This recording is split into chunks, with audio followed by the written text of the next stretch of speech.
يا أهلا يا ولاد يا حلوين. أنا جدكم حكيم، وجيت لكم النهاردة بحكاية جديدة فيها حكمة هتخلي قلوبكم نورة. يلا اقعدوا حواليا واسمعوا الحكاية معايا. في يوم من الأيام راح سيف مع باباه ومامته عزومة عند صاحب باباه في مطعم.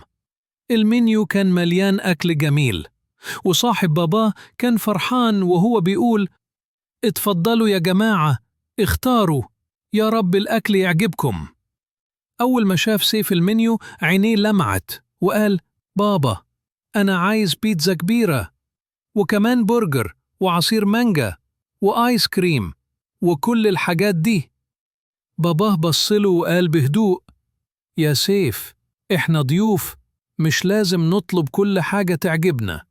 اللي عزمنا بيحب يفرحنا، لكن مش حلو نكلفه زيادة.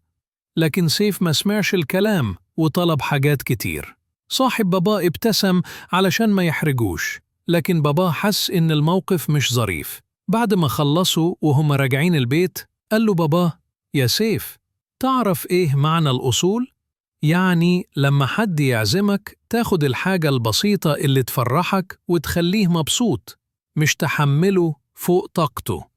لو نفسك في أي حاجة تانية قول لماما أو ليا وإحنا نجيب لك.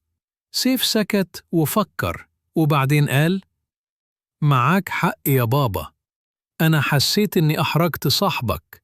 المرة الجاية هختار حاجة صغيرة بس.